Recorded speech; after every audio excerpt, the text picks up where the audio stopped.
Hello and welcome to this webinar. I've been really looking forward to having the possibility to actually sit here face to face with a person I really respect and I think that we have a lot in common, and I really do believe that this is going to be an interesting session. So my name is Monika Liikamaa and I'm the co-founder and co-CEO of Enfuce.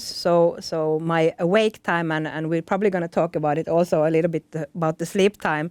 What I try to do is help companies succeed by enabling awesome payment experiences. But this webinar, even though it's titled How to Future-Proof Payment Business Through Transformation, I think we're going to talk a bit about everything, because in the end of the day, this is life, and that's what we have. I think one of my biggest challenges in this webinar is going to be that I'm going to need to be the structured person, which means that I need to go through a little bit about the practicalities now. So throughout this webinar, you will be able to post questions and comments through the form in your webinar view. So please do. I think it always becomes more interesting when we understand what you actually want to hear and what the concerns are. So don't hesitate and just push them forward. We'll also have a couple of polls during this webinar, where you can also share your views, and we're really looking forward to understand your current challenges and anything that you would like to ask. And of course, the polls are anonymous, so don't hesitate there either. And if you need to jump out at some point, don't worry. You will receive a recording of this webinar in the email afterwards. So I would say, without further ado, let's kick into the real subject and the star of this webinar. So Filippa, welcome, and I'm really happy that you could join. We've been working together for some time now, not very long time, but it's always fun when you meet someone where let's say the views meet up, and then when you look back at the backgrounds, you can see a lot of similarities. So I do really think that the type of people that you and I are, it's the reason why we're sitting here today. So massive welcome. Thank you. And I'll do something that I'm not as good at, so I'm going to leave the floor to you now. So please tell us a little about for the ones who don't know you, who you are and what you do. Yeah. So hi everyone. My name is Filippa Jennersjö. I come from Sweden and I work for a company called OKQ8. We were formerly in the fuel business. We are now in the sustainable mobility business. And I'm the CIO and the CDO, so I work both with the digital business side of stuff and the more traditional IT side of stuff. And I've been working in different companies for about 25 years now, I have to confess, even though I don't like speaking about it. And it's always been around technology, the way technology can transform businesses, both internally, but also in the customer offering. So that's sort of always been my drive and my passion. Yeah. So pretty much like getting shit done is what we're all here for. Awesome. A little bit about the agenda. So we've set up this webinar in 3 sections. So the first section is going to be focusing on the OKQ8's transformation journey. Then we're going to jump into the 6 learnings, like what we wish our younger self could have been told, or maybe tips and tricks from the coach. And then in the third section, we're going to summarize the key takeaways and then really go into the thing that I'm really looking forward, the Q&A session. And that's going to be interesting. So looking now, I can't see it, but I'm hoping you can. There should be a poll up more into what would you like to learn from this webinar. And I can see that some questions are coming in. So please feel free to put them more in. I can see them in real time on my pad here, and I'll try to incorporate the questions into the sections that we're having. So if we now go into the first part, which is like really setting the scene around the OKQ8 part, could you tell us a little bit about, like, you already put it in a nice way, that like what you were doing as the company and what you are actually doing, and what does that transformation look like? So what is needed for OKQ8 to really transform from being more the old school to the new one? Huge question, but I'll try to do it quickly. So OKQ8 used to be, and still are to some extent, very much about fuel, of course, with both one sort of business to consumer, of course, with fuel and service stations. And I guess they look the same as in Finland, in Sweden, and in Denmark we operate. So it's around fueling, but of course we have car wash and a little bit of car rental and our shops where you can buy stuff. And then we have quite a large business to business side as well, which traditionally has been about fuel and oils for large companies. But now we see, of course, and that is at the heart of our transformation, is the fact that our core product, the whole foundation for our business, needs to go away. We know that. Every customer knows that. That will be regulated by law to take that away. So then we started thinking, okay, what is the business we are really in? Because it isn't about fuel. That's just a means to an end.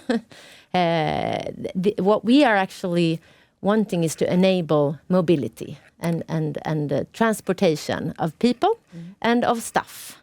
So in private cars and in heavy traffic. So that's when we sort of put up 4 or 5 years ago our new vision and strategy around becoming the preferred enabler for sustainable mobility.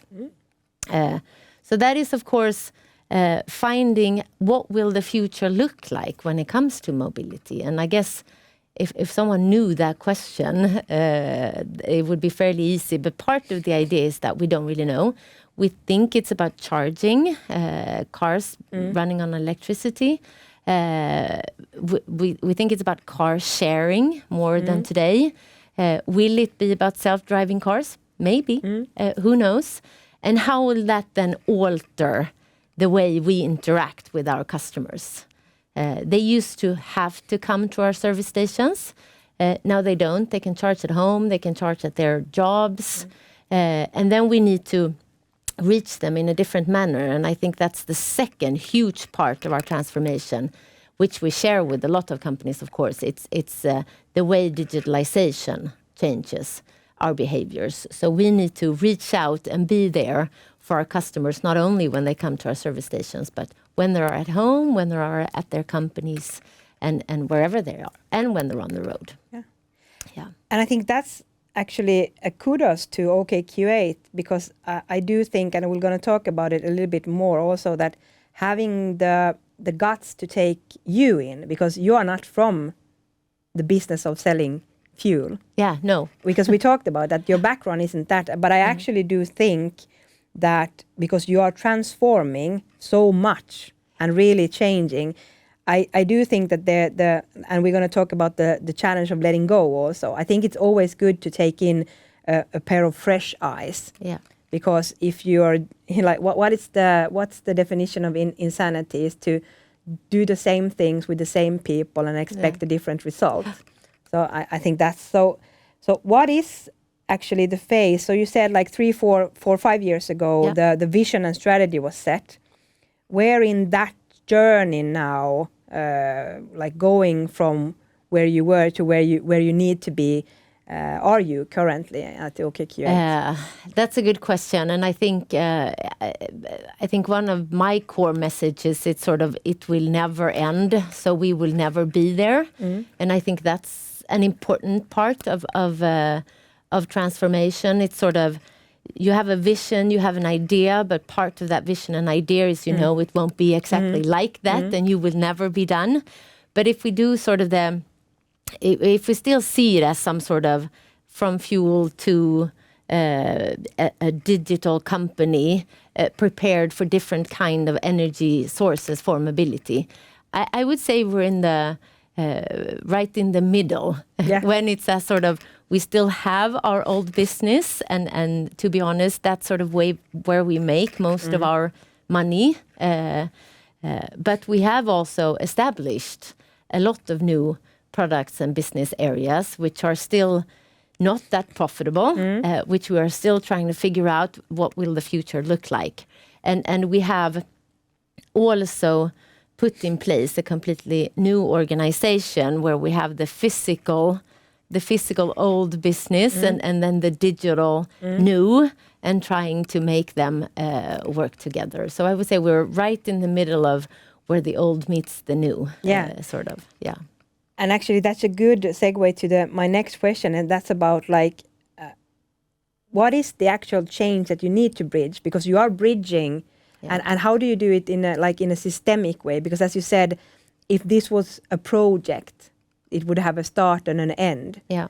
And then something would happen in between. But as you say, it is not actually, it's about a vision and strategy. Yeah. So it will be a continuous need. So how are you looking to bridge the change now? Well, we have a strategy that is very much about sort of fund the journey, but then winning in the medium term. And as you said, I think it is important to encompass all of the company in this transformation.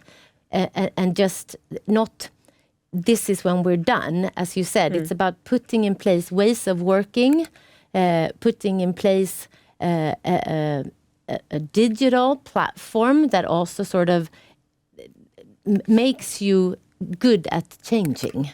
So that's what we're doing a lot. We're talking a lot about the things we do today are important. Parts of that will remain.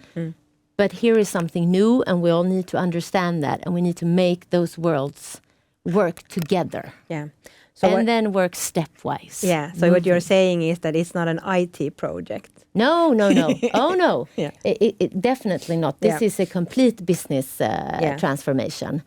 But compared to where we come from, our traditional business, this is a lot about business enabled by technology, much more than what it was before, if I can put it that way. So in that sense, to me, it is quite a lot about IT, technology, digital business, because we will have a marketplace that is physical. We really do believe that, but we need to create a digital marketplace as well. And a digital marketplace is built up of technology and IT. Yeah.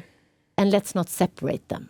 No, I fully agree. That's what it's sort of, that is our business today. It will be people, it will be physical places and products, and it will be technology. And all of that is our business in the future. Yeah. And I think that's a good, like how to put it, that's exactly what it is. It is never, ever only something. Yeah.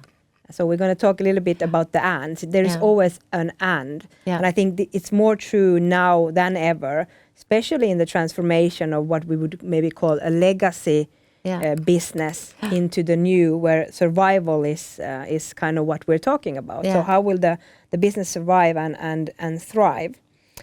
So of course, since I'm here, I'll need to ask and looking forward to hear your views. But of course, you have been in the cards business, like cards been part of enabling buying of your services, and that's like where we bumped into each other to be part of that journey. So like if you put it in short, what's going on currently with that project, and where do you see that ending, or like where does the actual beginning happen? Exactly, because that's where we want to get at. Yes. But yes, so payment cards has been part of our business before. We have both a private payment cards, and we have company cards, which we sort of those are very important to us. As you said, I think it's two things. Traditionally, it's about actually enable the payment, of course, but it's very much a bearer of the loyalty, so to say. Yes, that you come to us and that we know you. And of course, that is becoming even more important now in the digital world, because then we can use the knowledge of you to personalize our services, to bundle our products. But where we come from again is very much sort of a one world for private cards, one world for company cards, one world in Sweden and one world in Denmark. So a lot of old systems on a market that is becoming more and more highly regulated. So for us, cards and payments has never been sort of the core business. I see it becoming actually more and more of a core part of our business. But something we've done on the side, and that is difficult now. Yeah. So that's why we've partnered up with you. We want to consolidate so that we have sort of one issuer of cards or future payment methods. And then, of course, we want to work with what can we build on services on top of the cards, and how can we use the data that we get from the cards and not so much the details around cards and technology. And that's where we met you and said this will be a perfect match for us. Yeah, and I think that's really the key also. And of course, I'm happy to hear it, because that's what I wanted Enfuce to be. So like we really bring our core competence. And as you said, the magic word regulation, what we can see out there, it's tightening all the time. And of course, the whole idea of regulation tightening is to protect us, of course, both the companies and the consumers. But of course, if that's not your core business, it can be felt like a massive pain and an obstacle. And that's kind of where we come in. And I see some questions here around like latest in connecting payments and loyalty program. I think that's exactly what you said, that when you issue a payment method, thanks to regulation, you need to know much more of who you are giving the payment method to. But doing that also enables you to give so much more. And I think it's a really good view how you are looking at it. Like, how do you build loyalty on top of something that you need to ask anyways? Yeah. Great. Awesome. So, and also as a bearer of our service and product offerings. Yeah. Right? So maybe especially for the company cards, but I think in the future also the private cards, where the services you buy from us is sort of part of the payment method. And so the payment method tells you are entitled to this and this and this for us. So, yeah. Yeah, and I think that's really where you put the technology into play. Yeah. But it's all about business and understanding what do you want to achieve. And then, of course, all the time looking at it and transforming. I'll think before we jump into the learning, there's a good question that could be a segue into our learning phase. And that's like, what keeps you up at night during a transformation project? Yeah, that's a good question. I get that a lot, actually. And I want to say nothing keeps me up at night. Yeah. More than my children. Yeah. But when it comes to work, and I will go into two things that I think are important. But I think that is an important factor, because I think we need to look at transformation as the job today. And it's a tough job. And sometimes it feels messy, and sometimes we get aches because we work too hard or we try doing something else. But if we compare it to sports, every time you practice, you get, how do you say it in English? Bruises and stuff. Yeah, and it aches. It's nothing dangerous. It's part of the game. Yeah, träningsvärk. Träningsvärk. I don't know what the English word or Finnish, muscle ache. Muscle ache. Yeah. And that's not the dangerous kind of ache, right? It means you get stronger. Yes. So nothing. But if I should pick out two things, I think I'm of course working with what I work with. I'm a technology optimist. I believe in digitalization. I truly believe, done in the right way, that makes our life easier as customers. It makes our life easier as companies. But with it comes the threat of cybersecurity and the sort of vulnerability in that infrastructure. So if I should pick out one thing that sometimes I can sort of feel, wow, it needs to be thought about, the vulnerability that we are putting around so much technology. And the other one I would say is, if we sort of go back to it, it's the that it's a messy job to a certain extent, doing transformation. I wish I could find a way to just make everyone like that mess. You know, the people. Yeah. Sometimes I feel we are so trained to sort of, as long as it's clear and there is an order and I know exactly what's going to happen, that's a good thing, and everything else is bad. Yeah. And that stresses people out. Yes. And as leaders, we are in charge of a lot of people. I don't want to make their life easy, because I think transformation is a tough job. But I wish everyone would have it more easy to enjoy that tough job. I don't think we should get stressed or sick over work. Yeah. Yeah. I couldn't agree more, and I think it's an expectation management stuff, and it's definitely a mindset. Like embracing, we hear so much about different kind of isms, like embrace change and do this and that. And I think I often also get the question like, well, I have 4 kids. Didn't you have, how many? I have 4 as well. Exactly. Yeah. So we have 4 kids, and then we don't stay awake at night that much, probably because we're passed out being so tired. No, but I think it's a mindset about just getting things done, and it's life. Yeah. Because sometimes I think that people take work too seriously, and what I mean is, of course, it's a serious business, and you need to be professional and you need to take it seriously. But if you are all the time focusing on the things that you think that you can't influence, it's going to be a tough ride, because the ride will be tough. Nothing big, nothing that matters ever came easy. So I know we also have these discussions around like as you said, what is good and what is bad. Structure is good, predictability is good, ad hoc is bad. And then if I look at my life currently as a founder and building Enfuce, I look at Twitter or like this and say, shit, financial crisis about to come down again. Oh no, Russia attacked Ukraine. Like, things that I can't control happens all the time. So I think it's how I choose to react. Yeah. But I also understand that we are different as people. So it will be more challenging for some. And I do also think that, when you have 4 kids, then you know what real problems can look like. Yeah. And I have 4 boys. Yeah, God, I at least have 2. But I have to say that, and no offense, my daughters aren't listening, but boys are easier. I get that a lot. They are at least more straightforward. But anyways, but going into, I think, the learnings now, because that's a good segue. Like, we've been in the business for 25 years and been doing different things in different places, and yet here we are, still alive, looking awesome.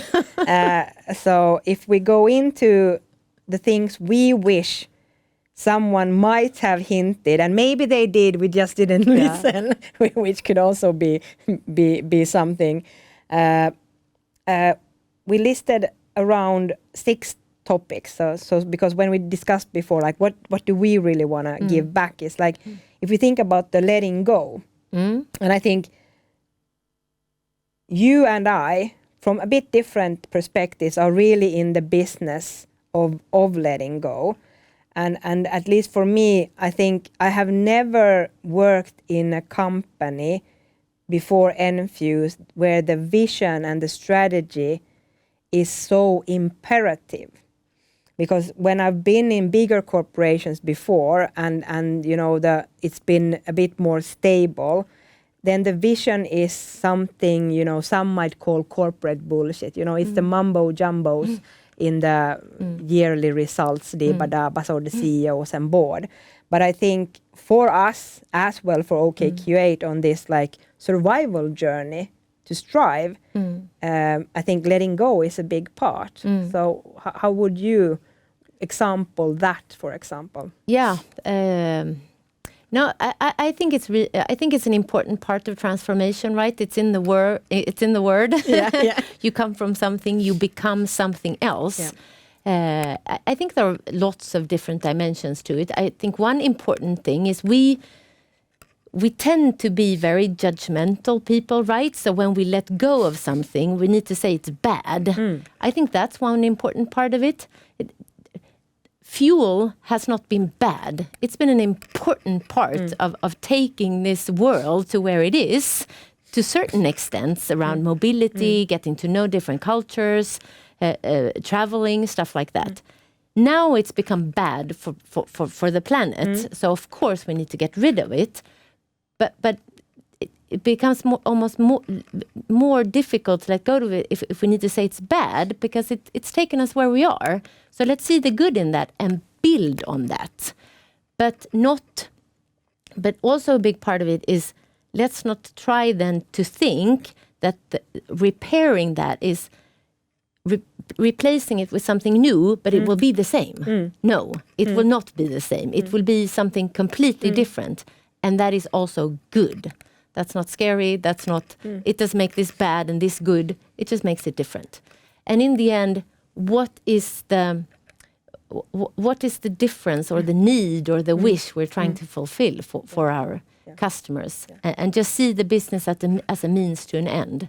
But I see often we try to sort of recreate what we had with new technology, for example, or with new stuff. And for us, it's a good example, I think. Fossil fuel has made the car move around. Now electricity will. It's easy to think, it's just a change from fuel to electricity. No, it will completely change where we fuel, how we fuel, what happens to us when we do that. Again, we can do it at home, at offices. It's a longer stay when we stay, but sometimes we don't need it. So that's a good example to sort of not believe that, then we build service stations for electricity. No, we need to build a completely different marketplace now for electricity. Yeah, and I think also if I take exactly that what you say, and then I put it in a micro concept on something like everyday stuff, it's the same. When you need to change, you need to let something go. And I think that's a good advice. Like whatever you think, remember, letting go is a good thing, because then it moves you forward. And I see too much people looking back, like thinking like, let's go back 6 months, or let's go back 2 years, or do that, and what did we do then, and put a lot of effort. I do believe that it's good to have some retros and understand like, okay, what went well and what can we improve, but not dwelling on the past, and really this notion of let it go and move forward. I think the forward notion is the most important thing, because otherwise you will be stuck mentally. And I can comment on that, because usually when we do change, this methodology, you do your as is, and then you do your to be, and then you do your sort of roadmap. And I always find myself thinking, no, we do our to be first. The as is cannot be the basis of the to be. The to be needs to be done as if we didn't have. I often say that. If we didn't have OK today, which we're happy that we do, by the way, so I don't offend anyone. But if we didn't have it, how would we create it? That's where we start. Then, of course, we need to understand a little bit of where we are, because that's the road. But if you have your as is as the going in position to where you're going, you're never going to get there. And I think that's a good explanation of why we have, especially in the IT terms, this spaghetti stuff. Because you try to bolt on new stuff to make it look like as you're progressing, but you're not leaving anything old, which means that you design it actually up for, I wouldn't want to call the word failure, but that's pretty much what it becomes. Like you're really building yourself into a corner. I really. And I think anyone who listens now will say, of course we do that. But we don't. No. We don't really, because we see it in the industry, right? Why do all of these wonderful, traditional, successful companies don't come up with the new ideas? It wasn't the company that sold CDs that came up with Spotify, right? No. And it wasn't a taxi company who came up with Uber. No. It is so difficult to lift yourself from your current business and your current ways of workings, and then someone else will do it. So I think that is, again, to really embrace that it's not easy, but that's the way you have to do it. I agree, and that's why I'm going to jump a bit because we have this thing about size it down, like have fewer people, but the right ones in the right positions. And I think you're nailing it, and it's a good start, because exactly that. If you've always been doing it, and I know especially us, and now I like refer to me as what I used to be, like the old banker in me. Like as a banker, no one else can do banking better than a banker. Yeah. Because I'm a god, like that's how it has to be. And then again, that's not true. So when you talk about it, and I think that's why I, in the beginning said that it's good for OKQ8 also. So you need, of course, to have the people that you have. I'm not saying like fire everyone and start off fresh, but really the diversity. And I think again, when we talk about diversity, it means many things. But also in order to do big and hard transformations, it's important to have different kind of people looking at things at different, and not going, hardcore into, okay, so this is what we have today. But to actually, and we were good, we were fortunate enough when we founded Enfuce, was like there was a vision, like we want to build a company that does payment processing better, faster and globally scalable. And I was like, hey, how hard can that be? And like, boom, let's do it. And then like, okay, let's start doing it. Yeah, I'm not saying it's easy. I never thought of it.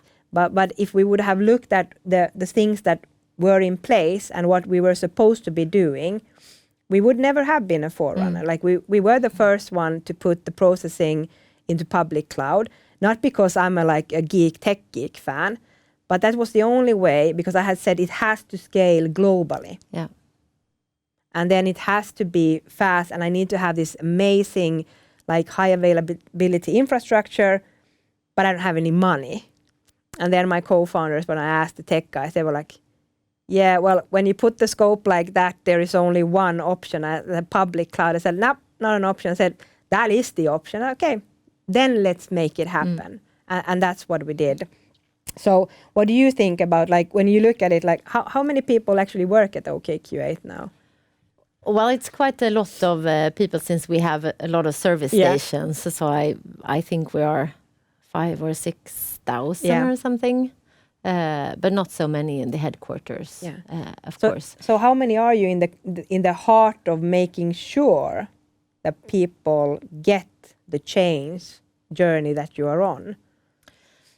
But I would say that all of the headquarters work in the transformation. And I actually think that's a good way. I've always liked that way, that you don't put the transformation somewhere else. It's not you have your business here and then there is a big change program. We don't have a change program. We have one sort of organization, and it's supposed to transform itself. So I would say that all of the people that work at the headquarters are, of course, to more or less extent, part of the transformation. And of course, the digital side is one of the sides that is changing the most. And our business-to-business side as well. But yeah, I really do think this size thing is important. I don't really think it's so much about the optimal size. I mean, if you're a global company, you need to be a lot of people, of course, and sometimes you don't. But it's about your attitude towards solving a problem, I think, maybe. Where I think, and I've thought a lot about this, that we have traditionally always add another person is the answer. Add another person is an answer. We need to be more people. And we see it at OKQ8 today, because we have people working with the old business and people setting up the new business. And if we are going to sell a new product or do something, it's always about, then we need to be more people. And so that's what I am after, this why is that? Yes. Because more people is not necessarily good. Yeah. For every person you add to an equation, there is one more relationship, there is one more passing the puck. It's an exponential complexity in numbers. Yeah. So that's what I mean with thinking that actually sometimes scaling it down is a way to get more shit done. Yeah.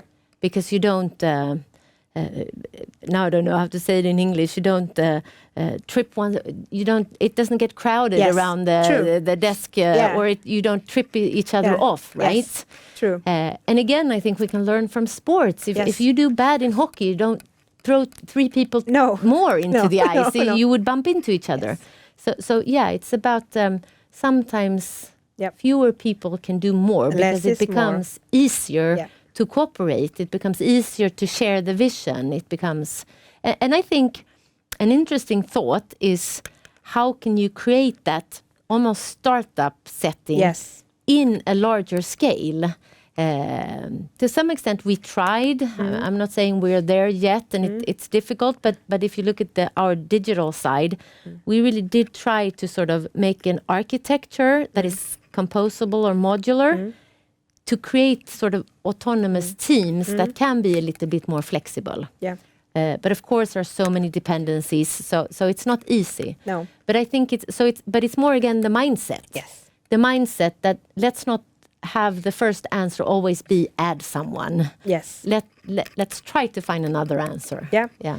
And I think that's really key. And I do see that, like, so when we went live and had our first customers in production, and we did 3 countries, 3 currencies, we were 15 people, and everyone's like, that's not possible. That is not possible, because of the notion that in order to do big things, there has to be many of you. And it was the same when I was building a band. Like, the core team was 26, but it meant that we could communicate much more effectively. And the bigger organization you are, the bigger the challenge will be with comms. But I also think that the mindset that you said, somehow change should be seen as breathing. Yeah. I mean, like, change, like, if you don't change, if you don't breathe, you die. Pretty much as simple. And I think we put too much words. There are too many books people read and go around, which is a good jump into agile. And I know, like, what we just talked about, like, if you just think about what agile is and you read the manifesto and all of that stuff, it's about autonomous teams doing stuff, and I personally get a bit stressed sometimes when people said that agile is that, you don't really know what you're doing, you don't really know when you're going to get out something, but you can be flexible. And I was like, yeah, but again, we are on a journey, we need to get here, so I can't have you, like, fucking around. We really need to focus. So I think agile mindset is about the flexibility to give the people in the part that then all play a big role, the autonomy, I don't know what the right word, like pronunciation, but that they can do the decisions in that daily life. And what we talked a lot about is that as long as it doesn't affect anyone else, then you can, within this group, decide. But you need to follow the timelines. Yeah. Because everything that is big is often a chain reaction, like a payment. There are so many things that needs to work for that one thing to work. Yeah. So if everything is unsynced, so like if you want to use the bad word waterfall, I think waterfall is a good thing, because if it puts the timeline, especially in a regulated business, you can't go around testing. And as you said, the IT security, we can't deploy stuff in production and hope that it works. Yeah. No, I think talking about agile is interesting. I have a very sort of double-edged sword feeling towards it, and I think it comes back to like when of course it's important to have a structure and you need to sort of have a way of working and a methodology, but both when it comes to processes generally and also as you said, sort of agile manifests. Yeah. Sometimes I think the methodology takes precedence over why we do it and what we're after. Yes. And as soon as you do that, you lose me. Yes. And I say it with all respect to the fact that, of course, we need processes in a big organization. Of course, we need common ways of working, but they are there for a reason. So it's the reason we're after, and we need to always keep our eye on that. But when it comes to agile, and since I am in sort of fundamentally an IT technology person, to me, agile is really about, again, sizing down. Yeah. It's not about chaos at all. No.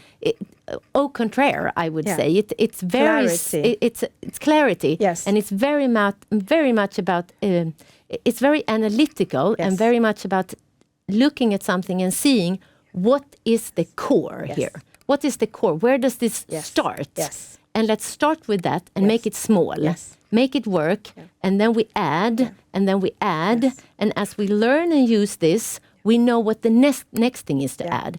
I don't mind waterfall either, and I don't mind complete structure, but what I don't believe is that you can look at a huge complex thing and know exactly what you want, and it takes you 5 years to do it, because it's too complex. No one can know that much. No. And the world has changed so much. Yes, so it's about sizing down to minimize risk, but it's a very analytical process to me, not at all chaotic. No, and I think that's why, like, I think we should write a book about like redefining agile, what it means. But hey, this is going better than expected, which I expected. So we are actually going to start going into the Q&A. So now I'm actually gonna ask our Senior Product Manager Linda Buss to join in to the discussion, and let's jump into your questions. So while we are doing it, we are going to talk about the let go, make it about the ands, visualization. So while we are now having the poll up, around what are the biggest challenges currently for our audience, what do you think that they will flag up? I don't know. Yeah, but I hope. Yeah, I hope it's about that they ask about real happenings and real experiences. Because I always have a worry when I sit and I'm very much a sort of action speaks louder than words. Yeah. So I'm always worried when you sit and talk about what you do that it sort of sounds cliche, or you've heard it before, and why is this different? Because in the end, it's about actually doing it every day. So maybe questions about specific examples, or that they can share something from there. But that's sort of what I am after, because it's so easy to say these words, and it's so easy to make slides on how you do transformation, but it is about hard work every day. It's about actually doing it. and you learn while doing it. So having the courage to just do it, and I think letting go might be one thing. But let's see. But meanwhile, and sometimes dare to be different. And always. Different is good. Yeah, different is good. And normal is boring. We are so conformist, and I think the and is about that as well. It's we are so trained to sort of it's either that way or that way. I either believe in that or that. No, if we can take all of these different parts and make an and, because we both want agile and the control. We both want people and technology. And it's there. Yeah. You find the. Yeah, I agree. But hey, Linda, please join in. And I'm going to hand over this to you. So let's see. So let's see how we go. Thank you so much for having me here. And hello to the audience as well. It's been really interesting listening to your discussion and the dynamic between the two of you. You're like, I don't know, maybe cut from the same tree or something like that. Yes, same dog went and peed on it, but anyway. Starting off the Q&A sessions, we have had a lot of questions, but you mentioned a lot that transformation is not chaos, is analytics, and that you should be okay with the pain and you should just kind of embrace the change. So during times of change or during times of transformation, how do you kind of educate or motivate? So when somebody goes into panic mode, oh my God, everything is changing, I want it to stay the same as it has always been. How do you as a leader kind of motivate those people that the muscle ache is a good thing? Yeah. Well, I think I do it in two ways. One, I actually do believe that you need to be a presenter of the vision. So I talk a lot about it in the big words and sort of where are we going. But I think in the end it's very much in the meeting. So I try to talk to a lot of people and I try to listen and I try to say, again, it's so easy to say, no, that's not right. It's sort of, yeah, that's the way you feel. But how can you change so that you see it differently? Stuff like that. So it's a lot about personal change as well and personal attitudes, I think. And then I think, as you said, I'm like you. I take my work very seriously. I take the transformation at OKQ8 dead seriously because it's about saving the planet for my kids and others. But we need to have fun and we need to sort of joke about it. And in the end, it's not brain surgery, so we're not killing anyone. So lighting up the... lighting it up a little bit, I'm not that much younger than the two of you, but maybe a bit. Yeah. So my question is, as you also mentioned, that your kind of business is in the midst of a huge transformation, and there's kind of a lot of disruption right now. How do you stay calm personally? Is it just experience that you have seen this so many times that you stay calm, not knowing how tomorrow will be, or if the predictions you do today about where mobility is going, I mean, nobody knows if you're going to hit it right. So how do you stay calm and kind of confident in this situation? Yeah. I don't know if I do. I don't think the people I work with will say that I stay calm. Yes, of course. Actually, mine do too. They always say I'm the epitome. I get that in the boardroom when I talk about sort of our technology, and they say, "How can you be so calm?" I don't stay calm, but I do stay to some extent confident, as you say. And firstly, I think it's about finding your inner motivation. Why are you here? And I have a very firm idea of why am I here? And then I work very hard with I actually do have an idea how we're going to get there, and I do the best I can. And that's good enough. Yes. That is good enough. Yeah. And we will fail. I blow budgets and some... Shit happens. And sometimes you can't pay at the OKQ8 stations. Yeah. I'm not calm then. I'm known to get both angry and... but it, again, for me, that is part of the job. It's not now something went wrong and I never sit and wait. This I actually talk to my people a lot about. They are sort of, I'm so anxious now, if I can only get this done, if I can only get that done. And I'm like, no, this is what it's like. Yeah. This is life and this is our work, because once you've done this, there will be the next thing. So it's a lifestyle, and I think it's like how you look, but it's the same with me. Like, it's not like I'm giving out roses and like tapping like good job when something shit hits the fan, because it does. Yeah. And sometimes people can be my own a bit like, why do I become so angry? I don't become angry to the individual. I'm just angry because I know we can do better, because we have the amazingness. Yeah. And then I'm like, where can how can we make sure that everyone understands why it is so important? Yeah. Because I do think, yes, and of course things will happen. Yeah. But I think for me, as we talked about the athletes, I want to win the Olympics. I want to be the best. And that's what keeps me going, which means that I know I will have muscle legs. I will break my leg and stuff like that. But still the vision is there and it's clear. And I also think that the talking, and I really like now, when we are like out of COVID, when we actually can have the discussions. Because if we look at Enfuce now, we talk about, we had the first, second and third generation of Enfusers. Because the first generation, which also Linda is pretty much part of, or you're probably 1.2 or whatever, it's about when we had the opportunity to talk to each other face to face on a daily basis, and then you start scaling and growing. So how do you keep that?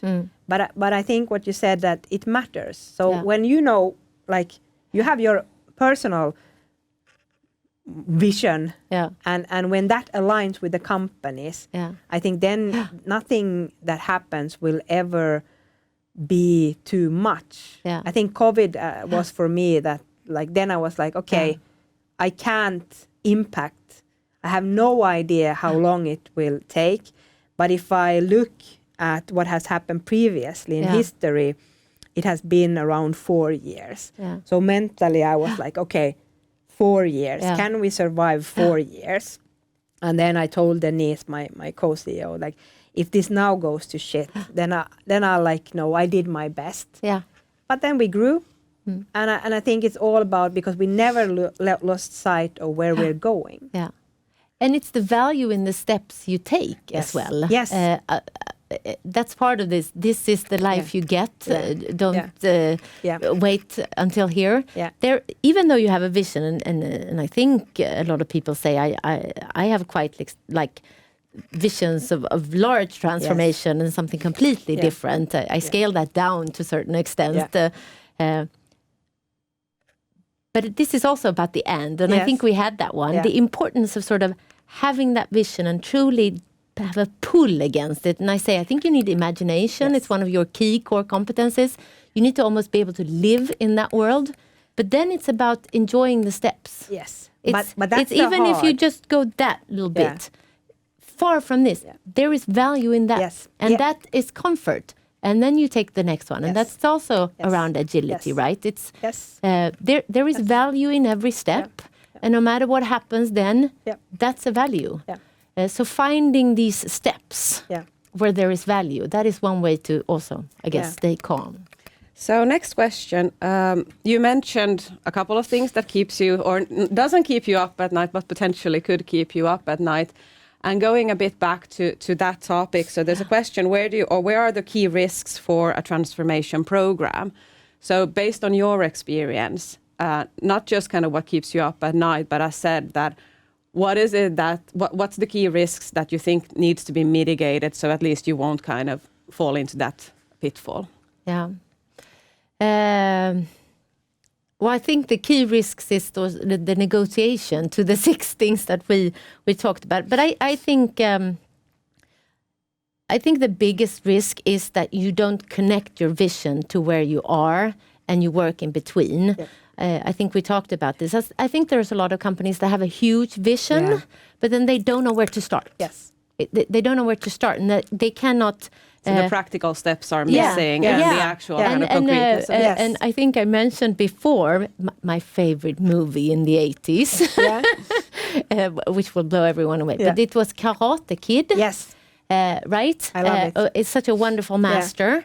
Because he had a vision of his Daniel here. He was going to win the karate fight. Exactly. But he broke it down. And the first step was paint the fence. And he did it like this. On, wax off. Right?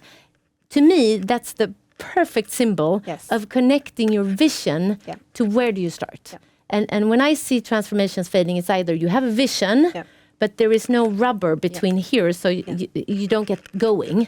And the other one is, as we said, you start too much with your as-is. You only change what you have a little bit, and then you will never get to a transformation. So it's connecting those two. Exactly, and that's why we like at Enfuce we talk about objectives and key results, which are also a lot of words. But I think exactly with that, because Daniel in the Karate Kid movie, he couldn't understand why he needed to paint in that way until it was game day.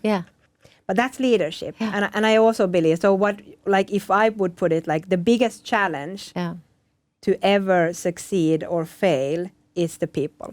Like if you can't get them on board on all the levels, people. I don't believe for a second anyone will come to work and say, today I'm going to fuck up this transformation. But if you know, the business as usual is easier because you know that. If you don't truly believe and understand where you're going, you might doctor produce, and then it becomes like a disease.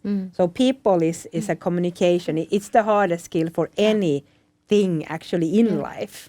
Yeah. And I know that Linda has also, we've been talking a lot during the years about the and versus the or. So like it's about the and understanding and doesn't have to always be massive. Yeah. And it doesn't have to appear now. But if you think about stuff in plural, like in ands, then you're like limiting yourself from the get-go. A good question.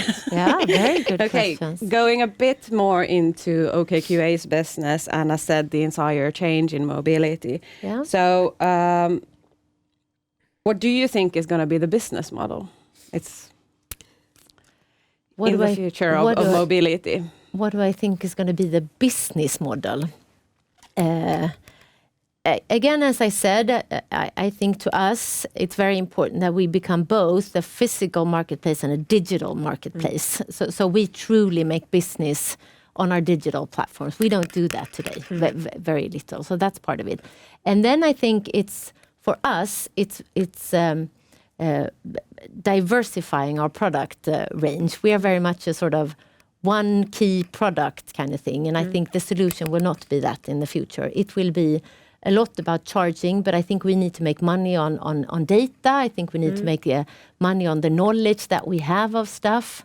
I think maybe to a certain extent we need to might even sell platform capabilities like you do. I think it's much more about becoming a meeting place for different partners. So we've started that journey with sort of identifying our key partners and connecting, sort of creating a unity for the customer with different partners. So the customer in the center, and then basically just aggregating whatever they need. That's an easy one, it. Going from product centricity to customer, the customer need for mobility and sustainable energy for mobility.